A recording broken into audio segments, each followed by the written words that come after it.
पुन्हा तुम्हाला सांगतो का जे पक्ष आमचे नेते आहेत त्या पक्ष अध्यक्ष आमचे मित्र चंद्रनाथ त्रिभुवन ते 100% कारवाई करतील आणि काहीतरी मार्ग निघेल। पत्रकार अधिकारी असल्याचा दावा करत घरात घुसल्याचा आरोप, 1 लाखांच्या खंडणी मागणीचा खळबळजनक प्रकार। श्रीरामपूर तालुक्यातील ममदापूर येथे पत्रकार, शासकीय अधिकारी आणि दलित संघटनेच्या नावाचा आधार घेत एका घरात घुसून महिलेला दमदाटी, धक्काबुक्की करत 1 लाख रुपयांची कथित खंडणी मागितल्याचा गंभीर आरोप समोर आला आहे। या घटनेचा व्हिडिओ सोशल मीडियावर व्हायरल झाल्यानंतर संपूर्ण तालुक्यात संतापाचे वातावरण निर्माण झाले आहे। मिळालेल्या माहितीनुसार श्रीरामपूर येथून आलेल्या 3 महिला आणि 3 पुरुषांनी आपण शासकीय अधिकारी व पत्रकार असल्याचं सांगत ममदापूर येथील एका घरात प्रवेश केला। यावेळी संबंधित महिलेला दमदाटी करत 1 लाख रुपयांची मागणी केल्याचा आरोप आहे।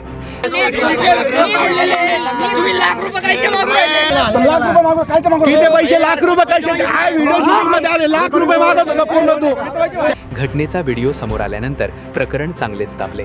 दरम्यान स्वतःला पत्रकार असल्याचा दावा करणाऱ्या व्यक्तीने सोशल मीडियावर व्हिडिओ प्रसारित करून आपली बाजू मांडण्याचा प्रयत्न केला।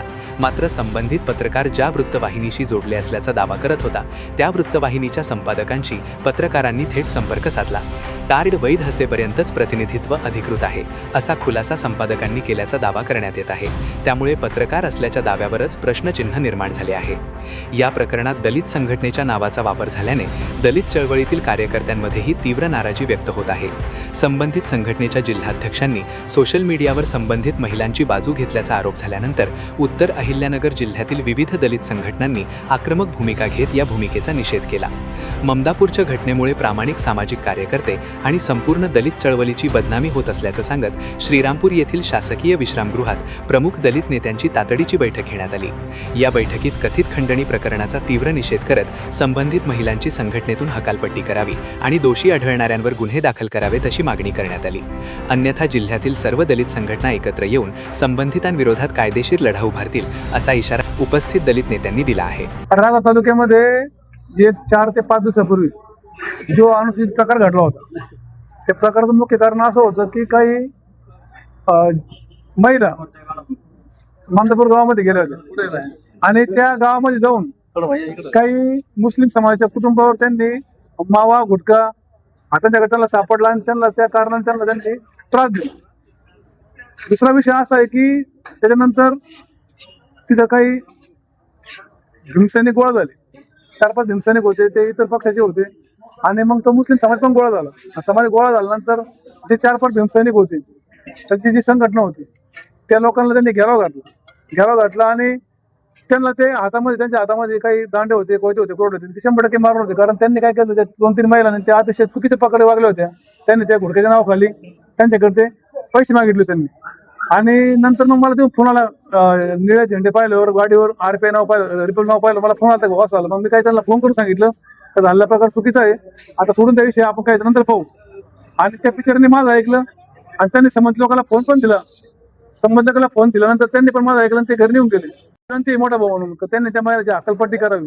महिलाची एकदा हकालपट्टी झाली का सगळ्या समाजाला कळण, तालुक्याला कळण, श्रीरामपूर आणि तालुका कळण का चरणदास त्याच्यामध्ये काही संबंध नाही। आणि हे त्रिभुवन कुटुंब अतिशय चळवळीतलं कुटुंब आहे, महेंद्र त्रिभुवनचा वारसा आहे। कारण महेंद्र त्रिभुवन हे अतिशय जिल्ह्यामध्ये नावातलं गाव आहे। त्यांच्या खालोखाल सुभादादा काम करतात, चरणदादा पण चळवळीचं काम करतात।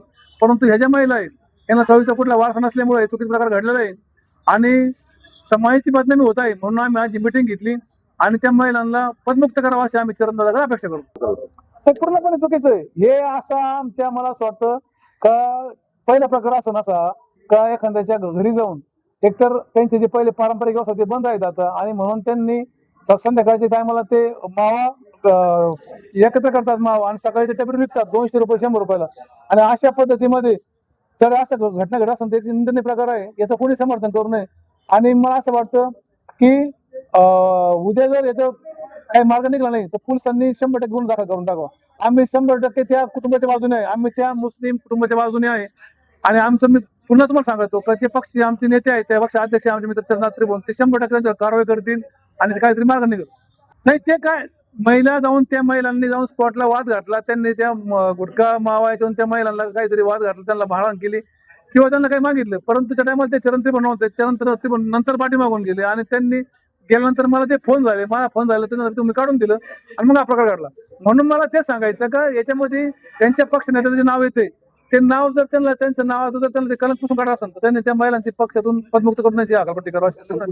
तुमच्या प्रेसच्या माध्यमातून आम्ही सर्वजण आहेत, या ठिकाणी भीमशक्ती आहे, RPI आहे, या ठिकाणी BSP वंचित आहे, भीम आर्मी आहे, आंबेडकर गट आहे, आम्ही सगळ्या गटाच्या वतीने जो प्रकार घडलाय हा अतिशय निंदनीय आहे आणि हा समाजाला कलंक आहे. म्हणून आम्ही सर्वांनी मते त्या चुकीच्या घटना निषेध करून त्यांच्यावर कारवाई झाली पाहिजे, गुन्हा दाखल झाला पाहिजे अशी आमची मागणी आहे. जो ममतापूरचा जो प्रकार झाला तो खरंच दुर्दैवी आहे का खरे चळवळीमध्ये काम करणारे कार्यकर्त्याचे या कृत्यामुळे नाक बदनामी झालेली. ज्यांना खंडणी मागायची होती ज्यांना खंडणी मागायची होती ते मागून गेले, पण जे सच्चे खरे कार्यकर्ते काम करत ते बदनाम झाले ना. अहो ते जो पत्रकार असत तो काय म्हणतो का माझा डोक्याला टिळा होता म्हणून मला मारलं. ही साप मी तुमच्या चॅनलद्वारे सांगू इच्छितो तर काही साप खोटी त्यांचा कपलाला निळा आणि गपचा निळा होता म्हणून ते वाचले. म्हणून माझे आज आम्ही ही मीटिंग कशी लावली होती का ही खऱ्या भीमसैनिकाची मीटिंग होती आणि या मीटिंगला सगळ्या भीमसैनिकांनी आज उपस्थित दिलं. फक्त माझी आपली चॅनलवर एकच मागणी का आमची बघण्याचा जो दृष्टिकोन लोकांचा आहे तो चळवळीकडं तो नाक आम्हाला बदनाम करू नका. ज्यांनी केलं असेल त्याला शासन होणारच आहे आणि जर आता भाऊनी सांगितलं नाही का जर त्यांना त्या महिलांना काढलं नसेल तर आम्ही लोणी पोलीस स्टेशनला जाऊन स्वतः चळवळीमधील सर्व लोक त्यांच्यावर गुन्हा दाखल करणार आहोत. काल परवाची ममदापूर तालुका राहताच्या ठिकाणी जी घटना घडली त्या घटनेचा आम्ही प्रथम सर्व आंबेडकरी समाजाच्या वतीने जाहीर निषेध करतो. ती घटना जी घडलेली ती अतिशय चुकीची आहे. जे कोणी त्या महिला होत्या त्या महिलांचा आम्ही आज मीटिंग घेऊन त्यांचा निषेध केलेला आहे आणि संबंधित ज्या संघटनेत ते काम करतात त्या संघटनेच्या प्रमुखांना आम्ही सांगितलेलं आहे की तुम्ही उद्या मीटिंग घेऊन त्यांना त्या पक्षातून काढून टाका.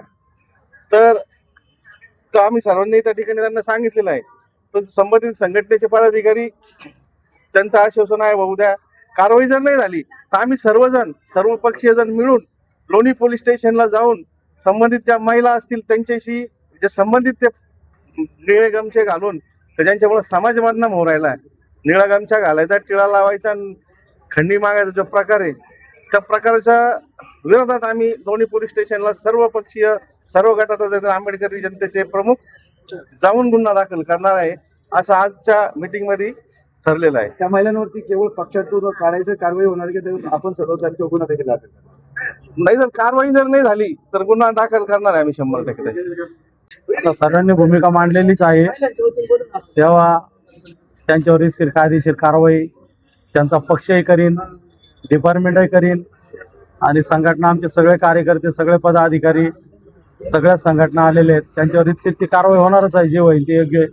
का की आज इथं सर्व जमा होऊन त्यांचा निश्चित केलेला आहे अशी परत निळ्या झेंड्याचा निळ्या पट्ट्याचा कुठला अपमान होऊ नये का की आम्ही हा कधीच सहन करणार नाही.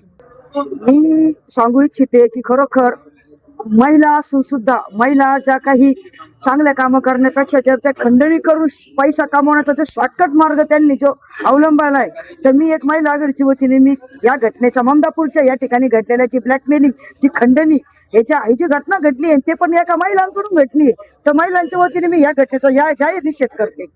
काय मागणी करणार आहात याकरता त्या महिलांच्या संदर्भात अशा घटना रोखण्यासाठी? अशा जर शॉर्टकट पद्धतीने जर काही महिला जातीला जर कलंक वागून जर खंडण्या गोळा करत असेल तर यांचा मी खरोखर जाहीर निषेध करते. पण माझी मागणी अशी आहे की अशा खंडणीखोर महिलांवर कोणत्याही माध्यमातून असो, पक्षाच्या माध्यमातून असो, पत्रकारितेच्या माध्यमातून असो किंवा पोलिसांचा धाक दाखवून किंवा खंडण्या गोळा करणाऱ्या ज्या काही महिला असो, कोणत्याही गट्स असो, त्यांच्यावर कडक कारवाई झाली पाहिजे. जो तो मोहरके आहे म्हणजे त्या महिलांचा जो कोण जिल्हाध्यक्ष आहे, चरण त्रिभुवन असो किंवा कोणी असो, त्यांनी त्या महिलावर प्रथम पक्षांतर्गत कारवाई करायची आहे, त्यांना त्या संघटनेतून पदमुक्त करायचंय, त्यांची हकालपट्टी करायची आहे. जर ते नसल करत तर आम्ही या ठिकाणी जमलेले या ठिकाणी सर्व आंबेडकरी चळवळीचे जे पदनेते आहेत हे सर्व एकत्र येऊन लोणी पोलीस स्टेशनला त्यांच्यावर वैयक्तिक खंडणीखोर म्हणून गुन्हा दाखल केल्याशिवाय राहणार नाही.